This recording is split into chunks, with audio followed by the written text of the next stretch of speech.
everyone has like kind of their own little why they were unhappy with something before, and they're like, no, I'm going all in on myself, and so I'm going to learn this new skill. I'm going to level up. I'm going to grow my business, whatever. I know for you that was music, so maybe you could share like that story, like what did that turning point look like? When did you know you were going into music? And well, I actually I can go like way back to like when I was in high school. I actually started really doing music, and it was an era like I didn't even listen to like music that was actually coming out. I was listening to like a lot of '90s music, a lot of old school, a lot of reggae and stuff, and that's like really. I used to be a weirdo. I actually was in school. I used to have big ass headphones with a CD player, and I used to walk around with it. I used to have a tape recorder. I used to record myself, and so I started with that, and then I kind of like I lost it, I guess you could say, in a way. Like I kind of like gave it up instead of like nothing specifically happened. I just stopped, and I don't know why. So chase your dream, never give up, because all I did was set me back a couple years. So I started then, took like a long break. I still like music always kind of chased me. You know, I didn't even have to look for it. It was always just like, you know, it was always looking for me. And I'm like, damn, you know, I got to get back on it. I gotta do it. So literally, I probably took maybe, I think like 10 years. Yeah, wow. I think like 10 years, literally. And I'm like, fuck, you know, I messed myself up. Like 10 years, dude. Imagine 10 years that I could have done or where I could be at in 10 years from now. So I got back into it. I got in tune with it. It's more like, you know, staying out of trouble as well. And it's a good way to, like, to express yourself, man. Whether you're angry, sad, whatever, man. Music is like perfect freaking escape. And then you can be yourself, say whatever you want.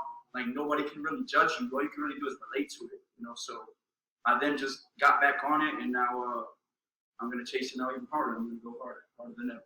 That's music's fire. Yeah, that's pretty much where it was, and I'm here. But real quick, on top of that, you took all those years of experience, and I like to say, like, you know, sometimes your setbacks are a setup for your comeback. 100%. That's what it is. Rewind that. Yeah. So sometimes your setbacks are a setup for a comeback. So if you feel set back because of the business, because life happened, use that as motivation to set you up so that you come back even stronger. So don't let it like knock you down and keep you down. No, I can never. You gotta learn how to fail. Like absolutely, your failures is what's gonna give you success. You're gonna grow. It's like having a scar. It's like tissue, and it's just gonna build. It's just gonna make you stronger, better. You're just gonna come harder and harder and harder. And it's almost to a point you'll be unstoppable. You can't be afraid to fail because you're not always gonna succeed. You gotta fail a little bit and grow from that.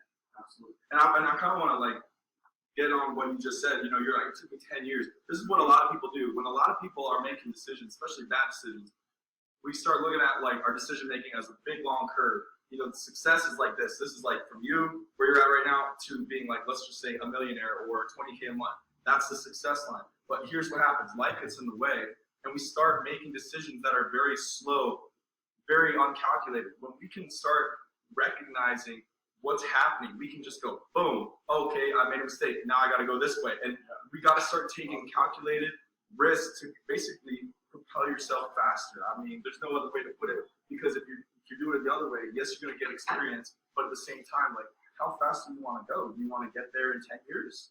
Or do you want to get there tomorrow? I mean, obviously, tomorrow is not going to happen. You got to be realistic about your goals.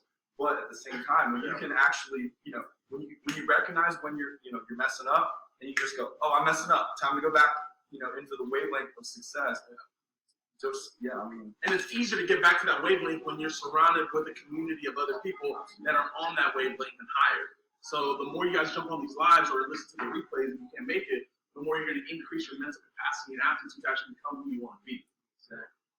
Tell us maybe a little about how, like, so this re-entry back into music, how is it different this time around with the people that you're bringing around you to kind of like help chase your dreams? So, funny story. I was doing music probably like a year ago. I got with my ex-girlfriend.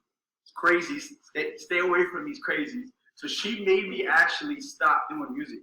So I stopped for another year. I took another break. So now I'm getting back on it. Now I'm surrounding myself around the correct people. And you can't be around people unless they want to see you succeed, right? So it's like, I was explaining this the other day, like, all right, you got to be around people who, like, say, for example, I have a Lamborghini, right?